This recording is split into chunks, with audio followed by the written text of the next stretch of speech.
आज हमने देखना है एवोल्यूशन ऑफ सीड हैबिट कि सीड की फॉर्मेशन प्लांट में कैसे हुई, कितने टाइम के लिए हुई और कितने टाइम में ये प्रोसेस जो था कवर हुआ और उससे कौन से प्लांट जो थे वो ओरिजिनेट हुए।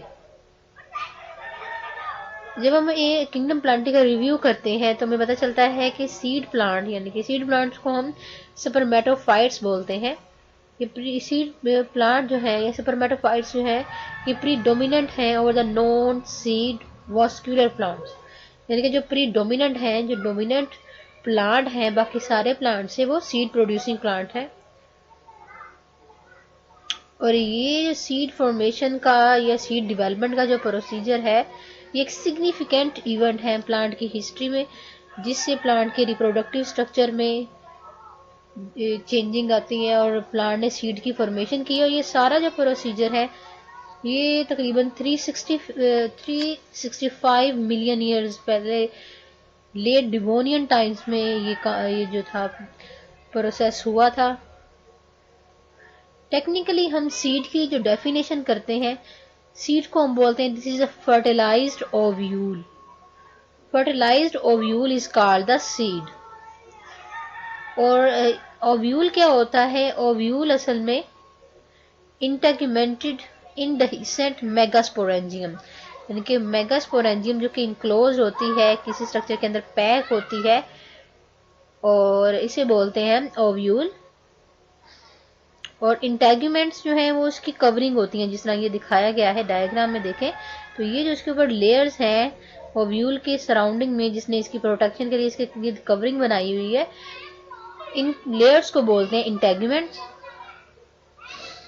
जितने भी सीड प्रोड्यूसिंग प्लांट्स होते हैं जिनमें सीड की फॉर्मेशन होती है उनको हम बोलते हैं स्पर्मेटोफाइट्स। अभी इस प्रोसेस में तो जो है वो 6 स्टेप्स बताए हुए हैं कि 6 स्टेप में ये प्रोसीजर हुआ है, जो कि 365 मिलियन ईयर्स पहले जो है ये सीड की फॉर्मेशन, ये सीड में की जो डेवलपमेंट का प्रोसीजर है वो 365 मिलियन ईयर्स वो लेट डिवोनियन टाइम्स में हुआ था। फर्स्ट स्टेप आ जाता है एवोल्यूशन ऑफ हेट्रोस्पोरी। ये जो आपको दिखाया गया है structure, this is the homospory, यानी कि जो एंशियंट प्लांट्स थे उनमें एक ही किस्म के स्पोर्स बनते थे, और ये इनमें जब चेंजिंग आनी शुरू हुई तो फिर क्या हुआ कि वो हेट्रोस्पोरी में कन्वर्ट हो गए, दो किस्म के स्पोर फॉर्मेशन शुरू होगी। तो फर्स्ट जो स्टेप आता है एवोल्यूशन में, that is the heterospory. Second is the retention and the germination of the megasporangium within the megaspore within the megasporangium। जो मेगास्पोर जो थे वो मेगास्पोरेंजियम के अंदर, जो थर्ड स्टेप आता है उसमें मेगास्पोरेंजियम जो थे वो मेगास्पोर जो थे वो मेगास्पोरेंजियम के अंदर ही रिटेन होने शुरू हो गए। थर्ड स्टेप में डेवलपमेंट ऑफ प्रोटेक्टिव लेयर्स बननी शुरू हो गई उसके सराउंडिंग में, और उसके बाद इसी स्ट्रक्चर में चेंजिंग आई, जिसे सिंगल फंक्शनल एम्ब्रियो जिसे हम बोलते हैं मेगास्पोर। एक ही मेगास्पोर जो था वो फंक्शनल हो गया पर मेगास्पोरेंजियम। उसके बाद जो आता है development of embryo sac like structure, जिसके अंदर एम्ब्रियो की डेवलपमेंट होती है, और modification of the distal end of the megasporangium का जो डिस्टल एंड है, ये दूर वाला हिस्सा है, उसमें मॉडिफिकेशन होती हैं ताकि पोलन ग्रेन आके अटैच हो सके। तो ये 6 स्टेप्स हैं जो कि इसमें इन्वॉल्व होते हैं। हम एक एक स्टेप को वन बाय वन स्टडी करते हैं। सबसे पहले आ जाता है evolution of heterospory. Primitive vascular plant जो थे उसमें एक ही किस्म के स्पोर्स बनते थे और इस कंडीशन को हम बोलते थे होमोस्पोरी। जितने भी प्लांट्स के ग्रुप हमने स्टडी किए हैं ट्रिडोफाइट्स तक जो है वो होमोस्पोरस थे, यानी कि स्पोरोफाइट जनरेशन में, जिसे हमने ब्रायोफाइट्स में देखा था कि एक ही किस्म के स्पोर्स बनते थे।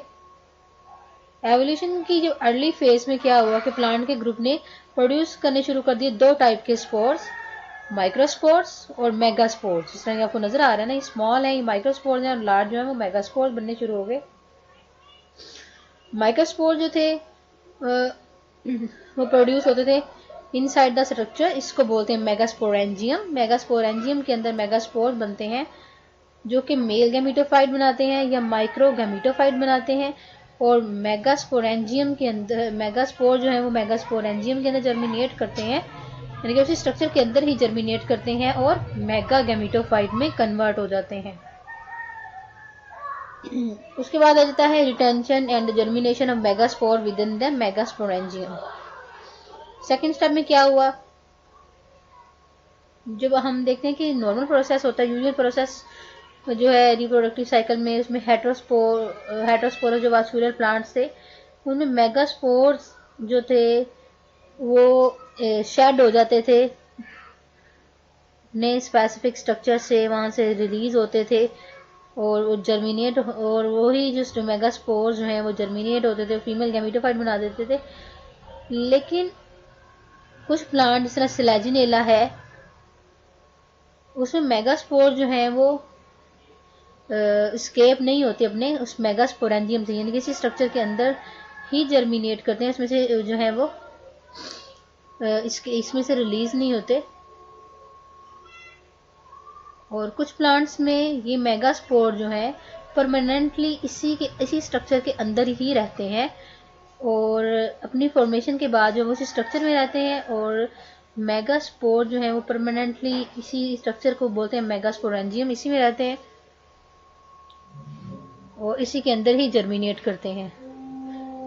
जब ये जर्मिनेट करते हैं तो ये एग कंटेनिंग फीमेल गैमेटोफाइट बना देते हैं जर्मिनेशन के बाद। यहाँ पे एक दिखाया गया कि एक जर्मिनेट करेगा तो वो क्या बना देगा,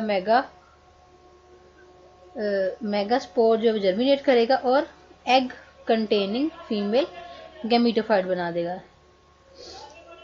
थर्ड स्टेप है the development of the protective layer and the megasporangium. इसके लिए प्रोटेक्टिव लेयर बननी शुरू हो जाती है। Some branch like structures of the sporophyte, यानी कि स्पोरोफाइट जनरेशन में जो कुछ ब्रांच लाएगी, जो आपको लाइनें दिखाएंगी ना, असल में कुछ ब्रांचेस बनती हैं। ब्रांच लाइक स्ट्रक्चर्स जो हैं वो प्रोड्यूस होते हैं और वो आपस में जो है वो फ्यूज्ड कर जाते हैं स्ट्रक्चर के गिर्द सराउंडिंग में। इसके इर्द गिर्द वो जो ब्रांचेस प्रोड्यूस होती हैं मेगास्पोरेंजियम स्पोरोफाइट जनरेशन में, वो मेगास्पोरेंजियम के गिर्द जो है वो कवरिंग बना देते हैं, जिसे इन लेयर्स को बोलते हैं। इन ब्रांचेस को जो कि स्पोरोफाइट की होती हैं, प्रोड्यूस होती हैं, वो इसके गिर्द कवरिंग बना देती हैं और इसको बोलते हैं इंटेगुमेंट। मेगास्पोरेंजियम जो है वो टाइटली लॉक्ड अप हो जाता है इस स्ट्रक्चर के अंदर, टोटली इनडेहिसेंट होता है, यानी कि खुला नहीं होता, बिल्कुल बंद स्ट्रक्चर होता है। और ये जो कवरिंग है ये एक इम्पोर्टेंट चेंज है किसके लिए, एवोल्यूशन के हवाले से और ओव्यूल की फॉर्मेशन के लिए।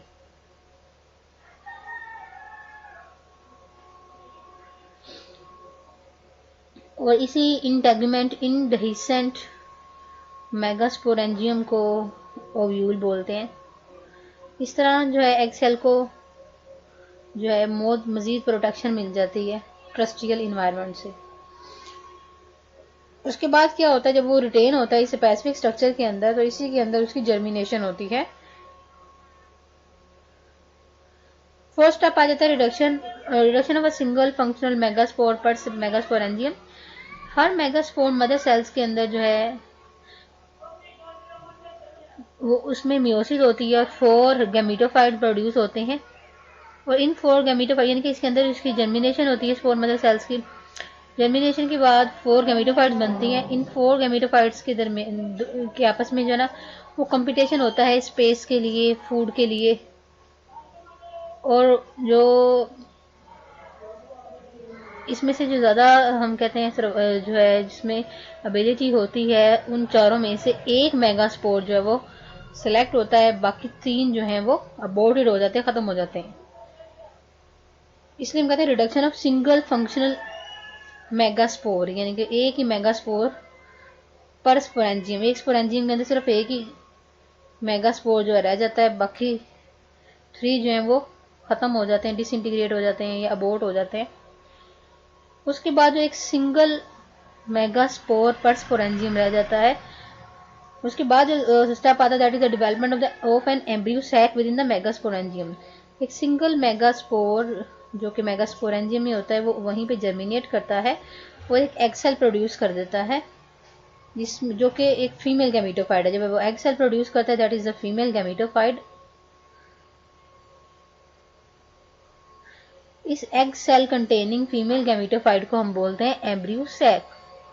ये जो सैक लाइक स्ट्रक्चर है जिसके अंदर एग प्रोड्यूस है, एग है, और हम कहते हैं this is the egg containing female gametophyte is called the embryo sac.